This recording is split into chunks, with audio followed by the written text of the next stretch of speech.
Bueno, seguiremos con el seminario abordando el tema del embarazo múltiple. Fundamentalmente vamos a ver el embarazo gemelar, que representa el universo más importante del embarazo múltiple, el cual abarca también embarazos triples, cuádruples, quíntuples, etc. Por definición, decimos que el embarazo múltiple es la presencia de más de un feto en la cavidad uterina o el desarrollo simultáneo de varios fetos. Es una definición obvia. ¿Qué incidencia tiene el embarazo gemelar? Actualmente es entre el 2 al 3% dependiendo de los servicios. Y en una primera instancia hay dos tipos de embarazo gemelar: el monocigota y el bicigota. La gestación bicigota se caracteriza porque dos ovocitos son fertilizados por dos espermatozoides distintos. Por lo tanto, son dos seres independientes que van a cohabitar en el útero. Es el embarazo más frecuente dentro de los embarazos gemelares, representa entre un 75 y un 80%, y acá sí tiene importancia la herencia. Generalmente vemos que hay familias donde es más común el embarazo gemelar que otras. Tiene que ver la edad y la multiparidad con respecto a la exposición al fenómeno, lo cual a mayor exposición, mayor posibilidad. Pero es interesante que hay lugares geográficos en el mundo donde esto es más frecuente en forma natural y espontánea, por ejemplo, Nigeria en África o Holanda en Europa. La raza negra es más común y esto está influenciado en los últimos años por el uso de fármacos inductores de la ovulación, lo cual hace que se produzca más de un óvulo cuando la mujer ovula, y las técnicas de reproducción asistida donde generalmente se transfiere más de un embrión. En la gestación monocigota, en cambio, es un ovocito fecundado por un espermatozoide. Este ser se divide, se fragmenta precozmente, dando origen a una duplicación del mismo ser. Los gemelos monocigotas no tienen importancia a la herencia, su incidencia es completamente aleatoria, es al azar, representan entre un 20 a un 25% de los embarazos gemelares y no dependen de la edad, raza, paridad ni factores hereditarios. ¿En qué momento se va a producir esta división? Va a dar resultado a distintas situaciones. Si esta división es precoz, antes del cuarto día, entre el primero al tercero, la placenta va a ser bicorial y se van a formar dos sacos amnióticos. Esto ocurre más o menos en el 25% de los casos. Si esta división se produce entre el cuarto y el séptimo día, es decir, antes del octavo día, el resultado va a ser que ya no vamos a tener dos placentas, va a tener una placenta, pero vamos a tener dos sacos amnióticos. Esto ocurre en el 70% de los casos, es un embarazo gemelar monocorial biamniótico. Si esta división sucede más tardíamente, entre el día 8 y 13, ya no vamos a tener dos sacos amnióticos, sino solo uno, por lo tanto la gestación va a ser monocorial monoamniótica y esto ocurre en el 5% más o menos de los casos. Después del día 13, si se fragmenta, está la posibilidad de que queden compartiendo algún territorio entre ambos, lo que se denomina gemelos fusionados o siameses. Y estos toman el nombre según el lugar donde se relacionan o comparten. Por ejemplo, cabeza, cefalopagos, tórax, tóraxopagos, etcétera, etcétera. Entonces, vemos en este gráfico muy elocuente del doctor Philippe Gentil de hace muchos años, que la gestación monocigótica, de momento en el cual se va a producir la división, vamos a tener como resultado dos embarazos independientes, dos placentas y dos sacos amnióticos hasta el cuarto día. Entre el cuarto al octavo, una placenta y dos sacos amnióticos. Entre el día octavo y 13 ya vamos a tener una placenta y un saco amniótico, y más allá del día 13 la posibilidad de siameses. En el gemelar monocigota la proporción es la siguiente: bicoriales biamnióticos representan un 25%, el 70% corresponden a monocorial biamniótico y solo un 5% corresponden a monocoriales monoamnióticos. Repasando, podemos decir que el embarazo gemelar puede ser bicigótico o monocigótico. A su vez, el monocigótico puede ser bicorial biamniótico o monocorial. Si es monocorial, también puede ser biamniótico o monoamniótico. En cuanto al diagnóstico, podemos establecer una sospecha en base a los antecedentes familiares o a la presencia de una hiperemesis gravídica muy importante o de una titulación alta de su unidad beta de gonadotrofina coriónica. En un embarazo más avanzado que no haya sido controlado, la ocultación de más de un tono fetal, o la palpación de más de un feto o dos polos iguales, o una mayor altura uterina para la edad gestacional.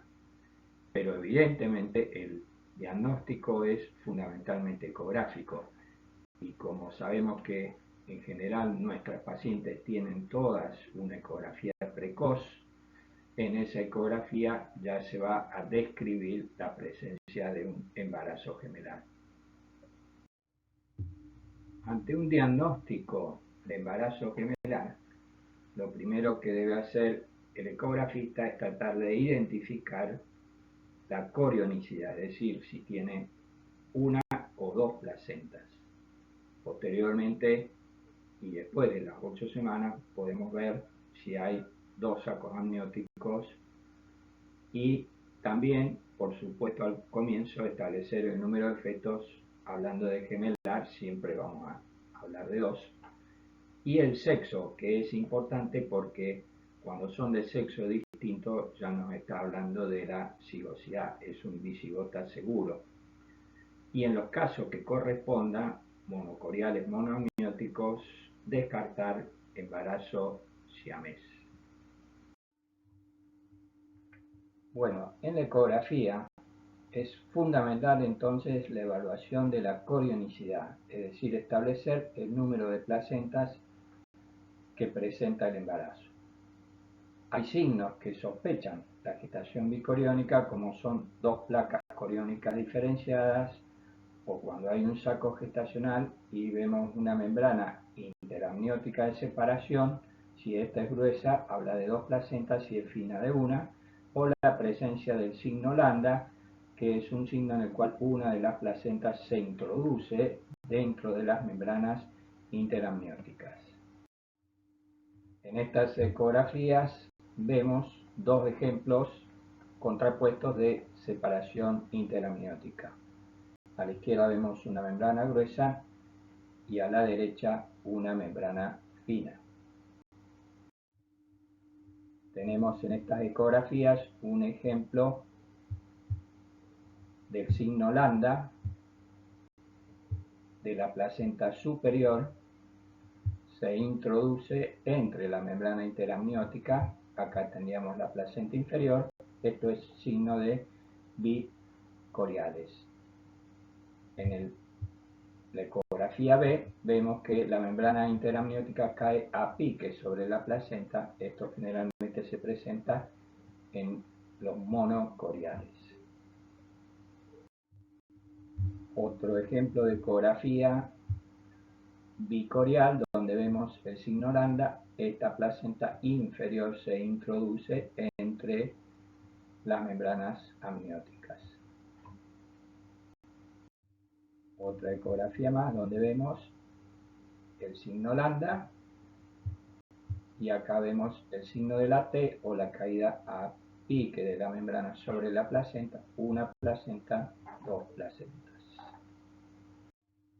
Bien, recordar también entonces que solamente a las 6 semanas vamos a ver los embriones y a partir de las 8 semanas recién vamos a identificar los sacos amnióticos. Finalmente entonces ecográficamente vamos a ver bicorial, biamniótico, claramente las dos placentas, el signo lambda y cada saco amniótico, los dos embriones. Vemos en esta imagen monocorial biamniótico, vemos una sola placenta señalada con la flecha y se ven claramente los dos sacos amnióticos con sus respectivos embriones.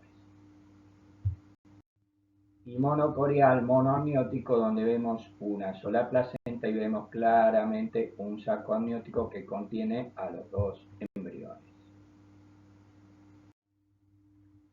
Una vez hecho el diagnóstico de embarazo gemelar, tenemos que explicar que este es un embarazo de alto riesgo y vemos que las complicaciones maternas que tiene pueden ser 6 veces más riesgo de internación durante el embarazo, mayor riesgo de hipertensión inducida por el embarazo, si tiene preeclampsia, que también está aumentada en su frecuencia, mayor posibilidad de tener un síndrome HELLP, la posibilidad de que tenga un trabajo de parto prematuro o ruptura prematura de membrana, desprendimiento de placenta. No olvidar nunca que es importantísimo porque esto puede a veces ocasionar muerte materna, la hemorragia puerperal por inercia. Otras complicaciones que también son frecuentes en los embarazos gemelares es la colestasis, el polidramnios, la infección urinaria, la anemia, la diabetes gestacional, etc. Son todas dependientes algunas de la sobrecarga que origina en la paciente el embarazo gemelar. Recuerden siempre que el útero está diseñado para albergar un solo feto. Tiene implicancias perinatales también muy importantes. Señala Schwartz que las dos que nunca debemos olvidar es que siempre va a nacer antes que los embarazos simples, en tiempo de edad gestacional, es decir, vamos a tener prematuridad, pero también vamos a tener recién nacidos con menor peso que en los embarazos únicos. Por lo tanto, fíjense que contribuyen a un 13% de los nacimientos pretérminos los gemelares y un 15% de los prematuros extremos. Y en el bajo peso contribuyen en un 21% a los recién nacidos de bajo peso, pero un 25% de todos los que pesen menos de 1.500 gramos van a provenir de embarazos gemelares. El riesgo de fallecimiento antes del año de vida es 7 veces mayor para los gemelos y 20 veces mayor para los trillizos. Por lo tanto, estamos ante un embarazo de alto riesgo. La morbimortalidad perinatal, sin embargo, no es igual para todos los embarazos gemelares. Fíjense que los bicoriales biamnióticos van a tener un 10% de morbimortalidad, los monocoriales biamnióticos un 25% y los monocoriales monoamnióticos un 50%. Las anomalías congénitas son 2 veces más frecuentes en los monocigóticos que en los bicigóticos y la restricción de crecimiento selectiva que puede aparecer tanto en monocoriales como en bicoriales y que tiene que ver con el territorio placentario que va a irrigar a cada feto, se descarta generalmente cuando la circunferencia abdominal tiene una diferencia menor del 20%. Y otra complicación perinatal muy importante es cuando se producen shunts vasculares entre ambos fetos. Y esto, el síndrome más conocido y más grave es el síndrome de transfusión gemelo-gemelo, el acrónimo en inglés STTT. ¿Qué otros factores se asocian para que el resultado perinatal sea tan malo? Recordar siempre que prematuro y bajo peso no pueden ser olvidados, pero hemos visto que puede asociarse al embarazo gemelar la preeclampsia, ruptura prematura de membrana, polidramnios. También pueden complicar al embarazo la muerte intrauterina de uno de los gemelos, la presencia de placenta previa o la discordancia en el crecimiento fetal. Con respecto a la vía del parto, lo vamos a ver al final, pero ha sido un tema siempre de mucha discusión obstétrica. En esta diapositiva de Medicina Fetal Barcelona puede observarse las principales complicaciones de la gestación monocorial. Podemos ver que cuando el territorio placentario no es equivalente y uno predomina sobre otro, vamos a tener como resultado una restricción de crecimiento intrauterino selectivo. Vemos acá la torta placentaria como no se distribuye equitativamente entre ambos gemelos. Si hay comunicaciones vasculares entre ambos territorios placentarios y hay un desequilibrio de las presiones que maneja cada feto, se va a producir una transferencia de sangre de uno hacia otro. Y esto, si ocurre precozmente y es importante en cuanto a su volumen, va a determinar un síndrome de transfusión feto-fetal. Y si esto acontece más tardíamente y es de menor volumen el intercambio sanguíneo, vamos a tener un síndrome de anemia policitemia.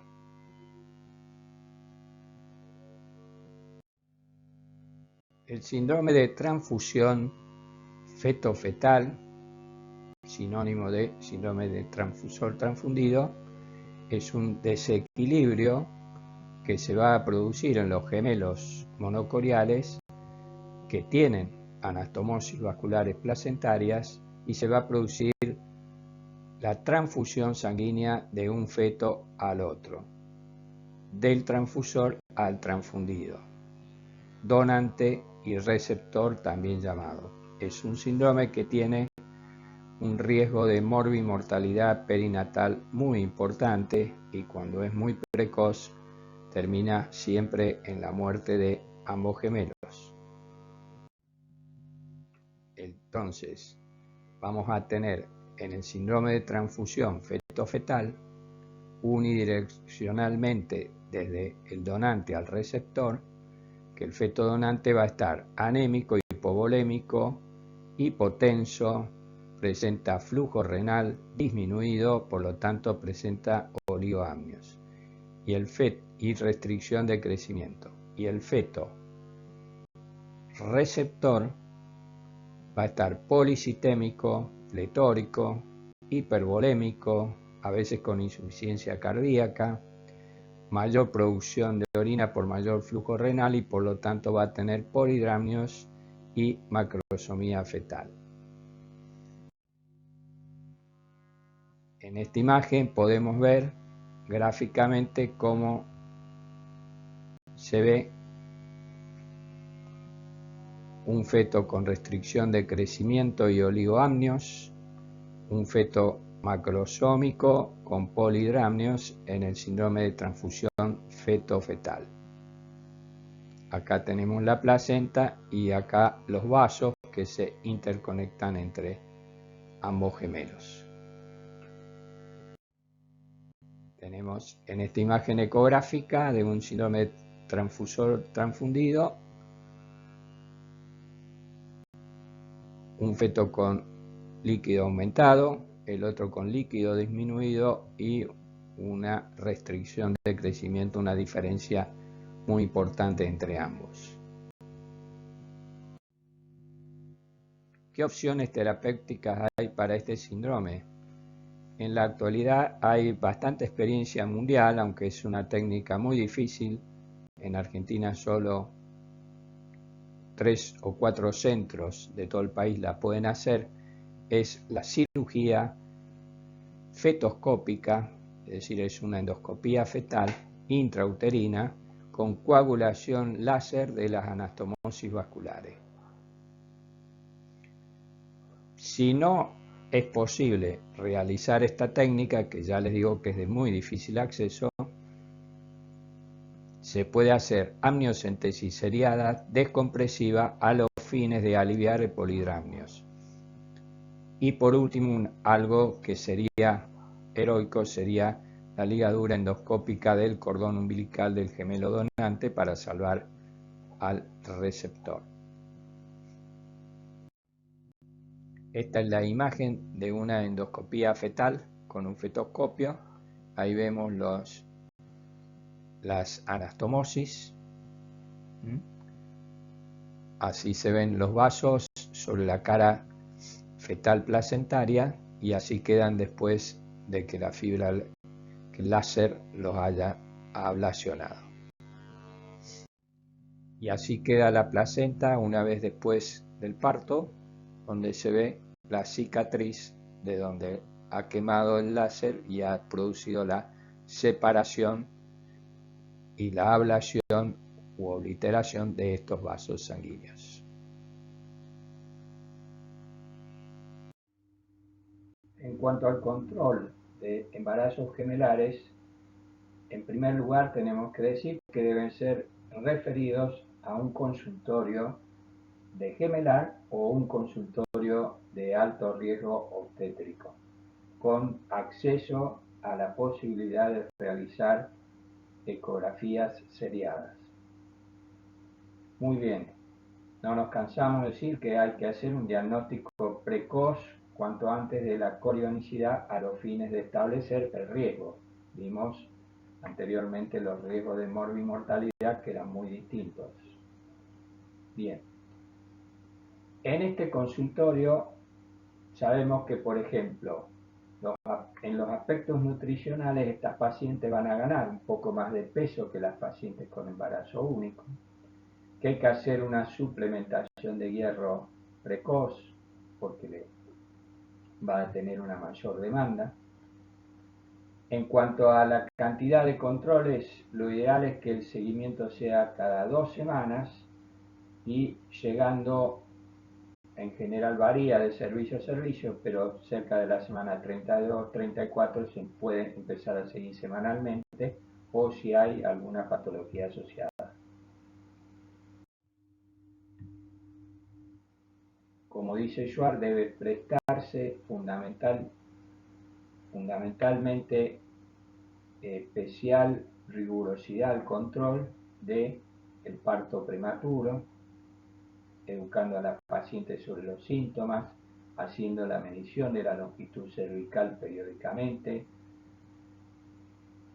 controlar ecográficamente por biometría el crecimiento fetal. Acá no se pueden usar los métodos que se usan en una gestación única como ser la altura uterina. Se hacen todas las pacientes en todos los controles, pero tener presente que pueden tener mayor frecuencia de preeclampsia, riesgo de RPM, y no olvidar nunca que están los riesgos hemorrágicos por atonía uterina, por la sobredistensión del útero que va a producir el embarazo gemelar una vez que se haga el nacimiento, parto parto o cesárea, que esta paciente va a estar en riesgo de una atonía uterina. En cuanto al reposo o el estilo de vida, no está indicado la hospitalización ni el reposo en cama en la casa, porque esto no mejora sustancialmente y puede por ahí complicar el reposo en cama prolongado por el éxtasis venoso que produce y puede favorecer la trombosis venosa. Pero sí, el reposo laboral, el reposo domiciliario parecen mejorar el resultado perinatal. Hay que evitar a nivel laboral el estar de pie más de 3 horas sin tener posibilidades de descanso, no cargar pesos, por lo tanto la actividad física debe disminuirse. Es importante, dentro de lo que se pueda, limitar el estrés. En cuanto a la prevención del parto pretérmino, acordarse que para el control cervical utilizamos el seguimiento ecográfico. Se puede hacer por vía transvaginal después de la semana 20, la medición de la longitud cervical, y esto puede repetirse si uno lo requiere por el cuadro clínico. Cuando hacemos un diagnóstico de amenaza de parto pretérmino, en primera instancia se hace una reducción de los hábitos laborales de vida, se indica mayor reposo, se puede indicar reposo domiciliario y en última instancia internación con uteroinhibición. Siempre hay que hacer hasta la semana 34.6 maduración pulmonar con glucocorticoides. En cuanto al control del bienestar fetal, se utilizan las mismas técnicas que han estudiado para un embarazo único. El uso de la ecografía con la biometría, volumen de líquido, la cardiotocografía anteparto, el Doppler arterial y venoso y el perfil biofísico.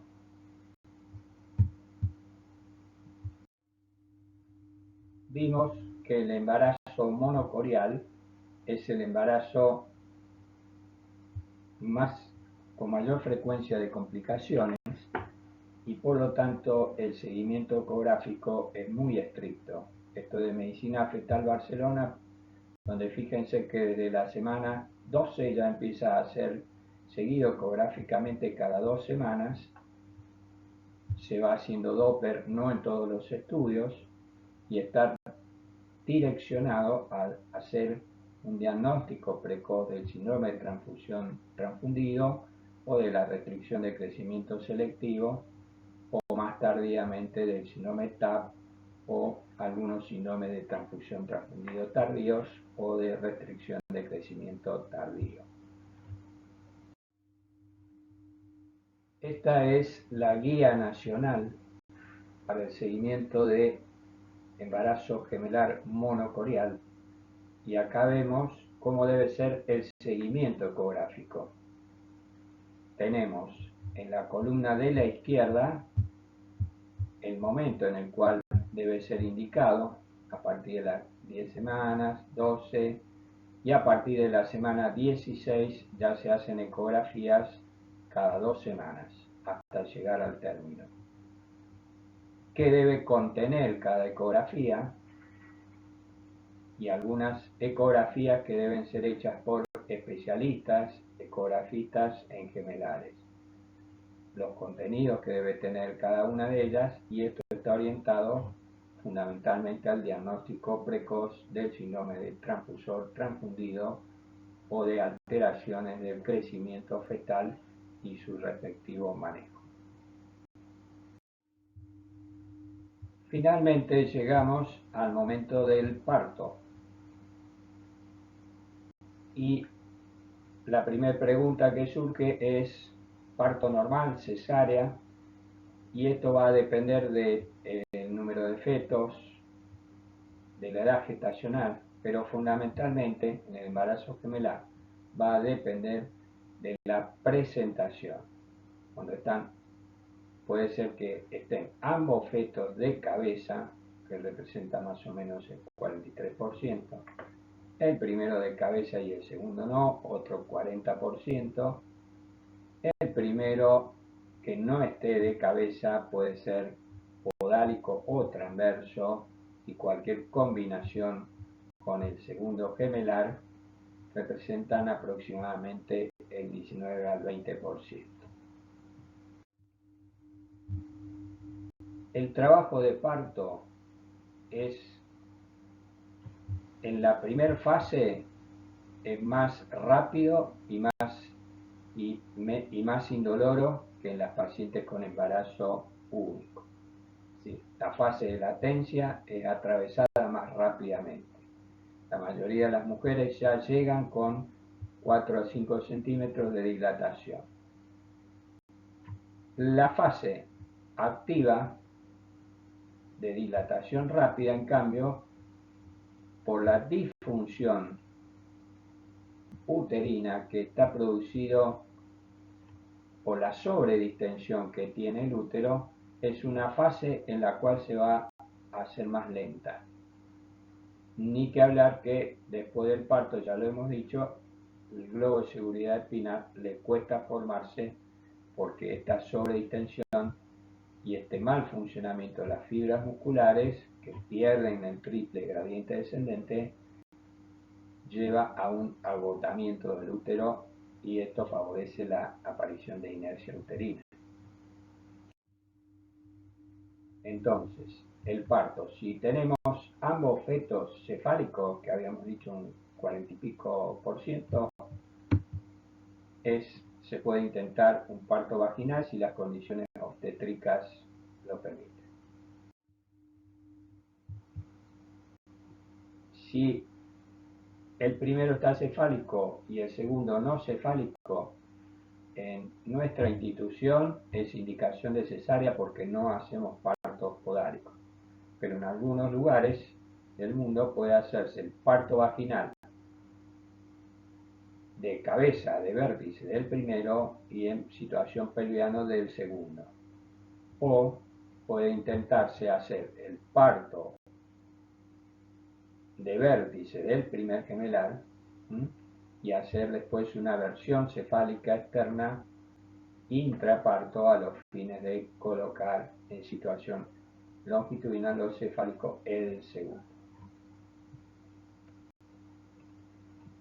Vuelvo a reiterar que en nuestra institución, el Hospital Cuyen, nosotros indicamos cesárea si no están los dos gemelos de cabeza cefálicos. Si el primer gemelar es no cefálico, es indicación de parto por cesárea, independientemente de cómo esté el segundo gemelar. En situaciones especiales, por ejemplo, gemelos monoamnióticos o siameses, o gestación con 3 o más fetos, es indicación de cesárea. Inclusive en los gemelos monocoreales monoamnióticos, la cesárea se indica en la semana 35. Cuando hay cesárea anterior, para nuestro servicio es indicación de cesárea, altísimo riesgo de ruptura uterina, pero en casos muy seleccionados podría intentarse una prueba de parto. Durante el puerperio, no olvidar el riesgo aumentado de hemorragia puerperal producido por atonía uterina que tienen estas pacientes. Estar atento al diagnóstico y tratamiento de la misma. Siempre colocar goteo de oxitocina, y siempre poner, cuando vemos que el sangrado es excesivo, iniciar el protocolo de atención de hemorragia puerperal.